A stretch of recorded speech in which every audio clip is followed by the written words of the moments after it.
Okay, let's unpack this. You've likely felt the heightened tension Definitely. in the Middle East lately. And one particular move, well, it caught my attention, as I'm sure it did yours, is the U.S. decision to deploy A-10 Thunderbolt II Warthog aircraft. Yeah. It makes you wonder, why now?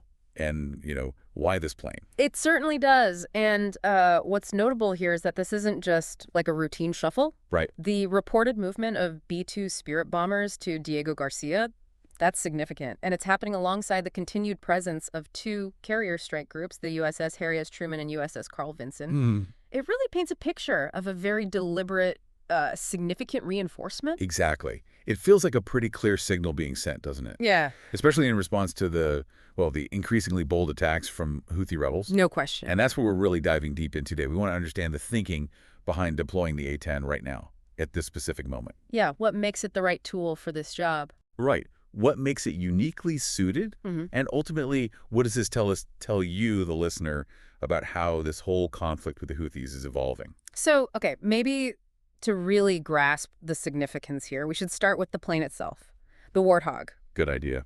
Because, for some folks listening, maybe they know the A-10, maybe they just think of it as like an older plane, maybe a bit outdated. What's its core job? Why was it even built? That's a great place to start. Yeah. Because, when you look at it, the A-10, it's not your sleek, modern fighter jet, is it? Not at all. Its whole design philosophy is about one thing: low altitude, close air support.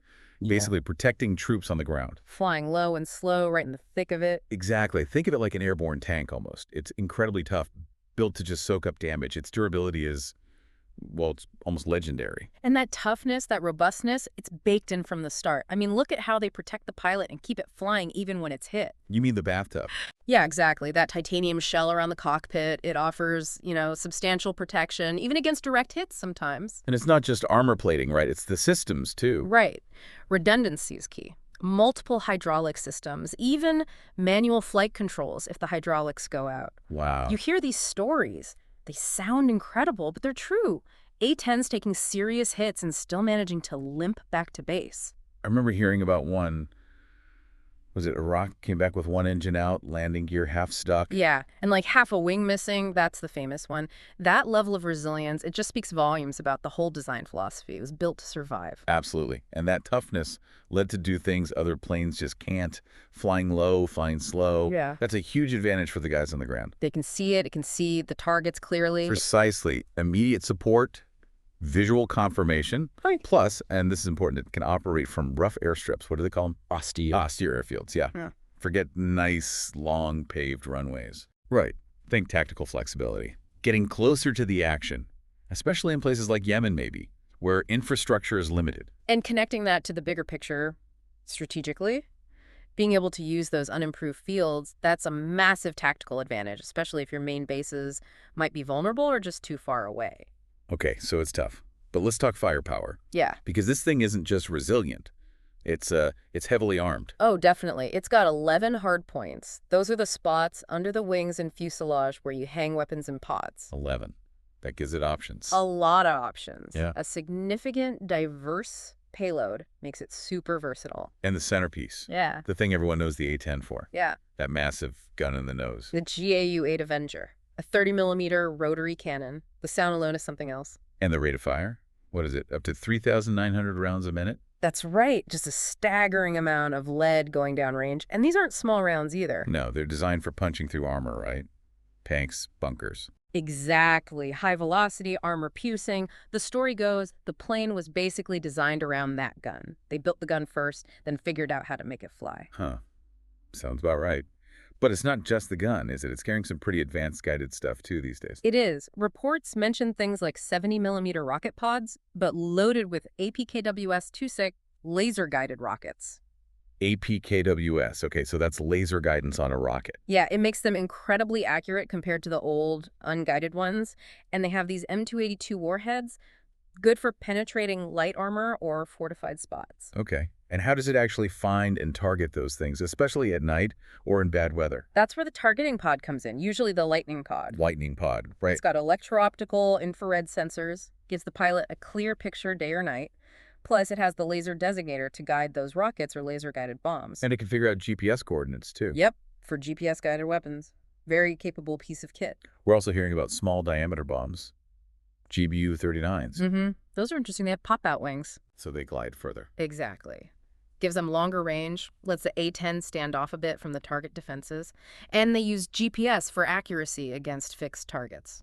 So standoff capability, that makes sense. It does, reduces the risk to the aircraft. And for bigger targets, or tougher ones. Reports also suggest they're carrying 500-pound laser-guided JDAMs. JDAMs are usually GPS, but these are laser-guided. Right. The laser guidance gives them that extra bit of precision, which is really useful if the target is moving.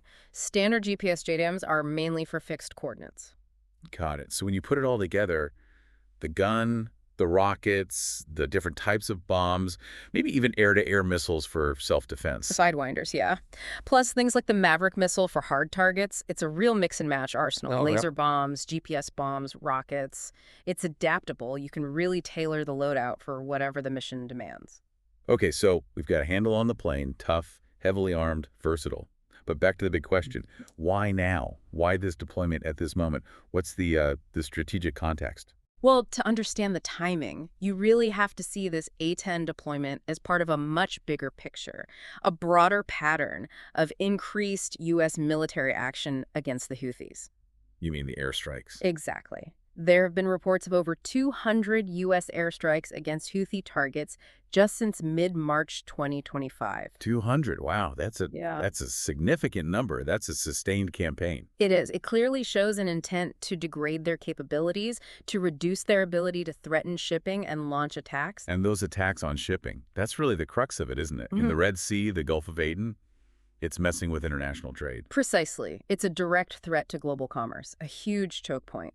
The U.S. has a major interest in keeping those sea lanes open and safe. And we shouldn't forget the wider context either. The Houthis' links to Iran, Iranian-backed groups. Absolutely. Their actions are often seen, at least partly, as testing U.S. resolve, pushing boundaries in the region. So this deployment, A-10s, B-2s, reportedly going to Diego Garcia, 2 carrier strike groups already there, the Truman and the Vinson. It's a multi-layered buildup. It sends a very strong message of force projection, of readiness.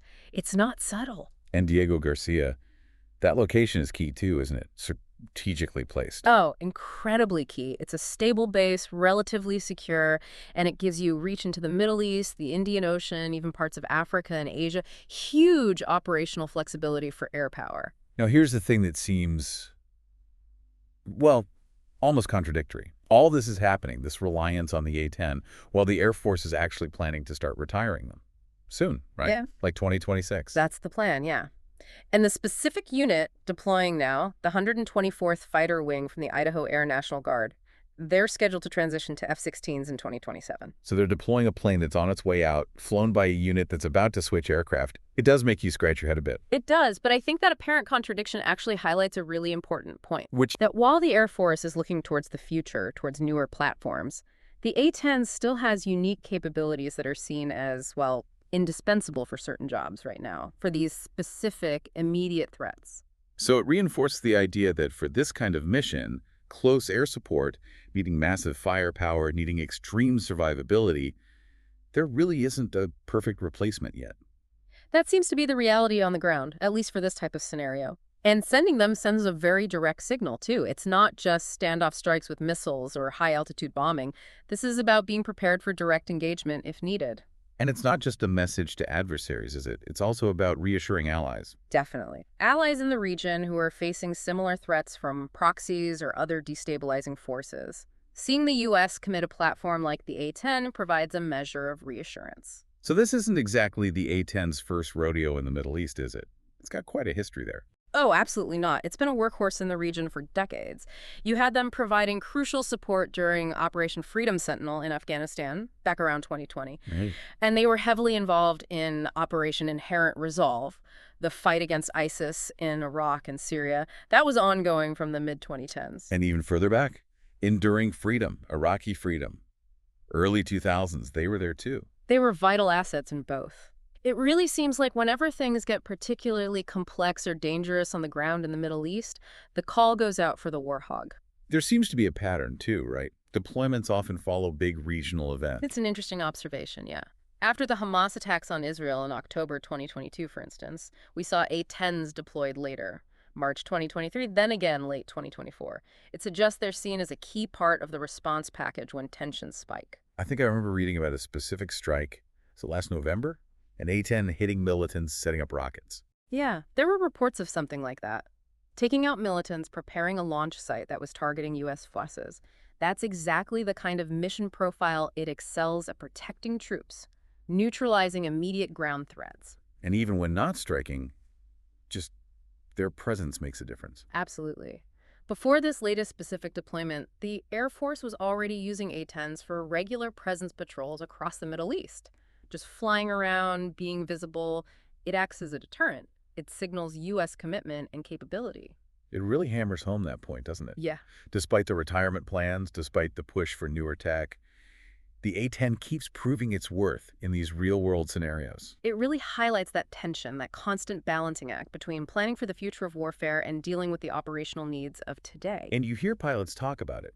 There's a real trust there, isn't there, in the aircraft's ability to get them home. There is. Those stories we mentioned earlier about heavily damaged planes returning safely, they're not just anecdotes. They build incredible confidence among the air crews. Knowing your plane can take a beating and still fly, that's invaluable when you're flying into harm's way. So, okay, bringing it all together then. Yeah. For you, the listener, the big takeaway here seems to be the A-10's, well, its stubborn relevance, its continued effectiveness for the very specific, often very dangerous jobs it was designed for. Especially in messy, complex environments like the one we're seeing now with the Houthis. Which leads to that really interesting question, the one for you to think about. Even with retirement planned, can anything else really do what the A-10 does? That unique mix of sheer firepower, incredible toughness, and that dedicated close air support role. Will we keep seeing it called back into action even as the retirement date gets closer? It's a fascinating question. It definitely gives you something to chew on. The implications of this deployment and this whole ongoing debate about the A-10's future, they're pretty significant. Yeah, and looking ahead, watching where the A-10 goes, how it's used, even as it supposedly nears the end of its service life, it's probably going to remain a pretty key indicator of U.S. posture and potential future hotspots in the region, worth keeping an eye on.